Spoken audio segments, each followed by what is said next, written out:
Hello everybody, welcome to another episode of Trained by Luke. Today we're going to talk about cardio. Some of the most important things in the gym, it's working your cardiovascular system. And understanding proper cardio is crucial if you really want to be in shape.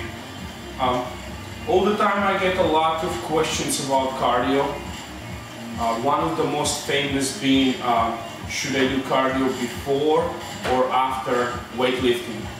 Well, the best thing to do is probably separate your cardio program before and after, which probably, let's go to the meat. The best thing to do is do a warm-up, go ahead and do a portion of your cardio before the weights or before the main core of the exercise for the day, and then you do, pretty much go all out afterwards.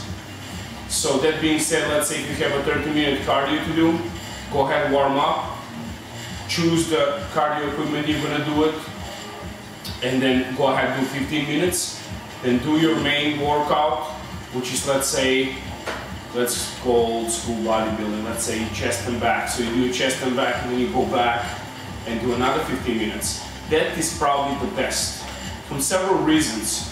First, because you can easily go all out, on the second portion of your cardio. Let's say if you have more energy, you can go longer. Versus if you do it all up front, let's say, or all on the back, by the time you come on the back, you may not have that much energy left over for a 30-minute duration. You only maybe have a 20-minute. Or if you do it all up front, you may exhaust yourself for the upcoming workout. So, and also another thing that I will discuss more today is the ability to understand the variations of cardio. Today, due to a lot of improvements in fitness, we have a lot of different cardio machines and few standard ones. Again, nothing is better than the old, good old-fashioned running, which I will talk about the impacts of running and how can you, how you can prevent yourself from getting injured. I've seen so many people jog on the streets, which, in my opinion, is almost a suicide in terms of, besides the dangers and besides like in big cities being unhealthy and polluted, unhealthy and polluted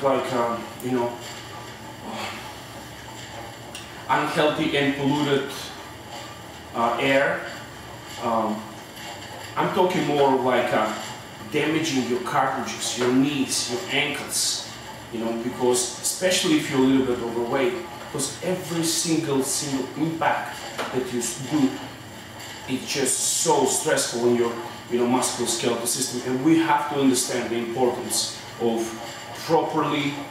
how to properly run, how to properly walk, what type of shoes you need to wear. There are specific shoes how to prevent you from getting so much impact on your feet and your ankles, and like also it's important to understand that it's all correlated.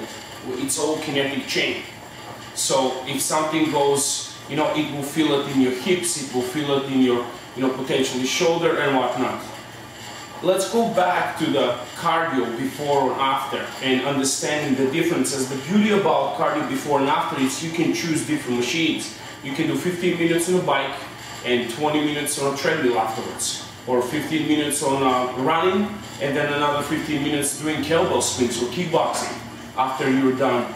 And today, like I said, we have a very huge spectrum of different types of exercises you can do as a cardio, starting from a jump rope to jumping jacks, and with all kinds of sequence and all kinds of variations, to a spin bike, which is one of my favorite, if not the favorite, besides running.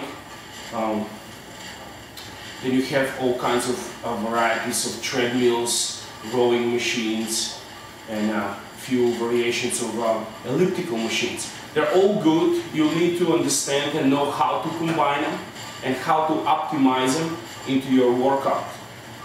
But today we're going to focus more on a few different strategies on cardio that you can basically do almost with every machine, and it perfectly works with the spin bike. And I do suggest for almost everybody to do a spin bike, majority because of low impact. I like the bike as a low impact, a regular bike, as a low impact, good cardio. But the problem with that is most of the people in the gym, specifically if you're a little bit more like advanced or whatnot, it's much more difficult for you to get a good workout out of a regular bike because it just doesn't get your heart rate up. It's just designed like that, and that's just the way it is. So spin bike, it's a little bit advanced version of a bicycle. You can push more, you can go harder, you can get the heart rate up, and that's why I like it better. Today I want to get to introduce you to about 3 different concepts of exercise. It's 1 and 2, and the third one is just combination of both, which is really unbelievable workout. Anyway, the first one is a pyramid, and the second one is the zigzag. So, or interval training, as known as and you can also use interval. It's one of the most famous, and you can use it with almost everything, you know.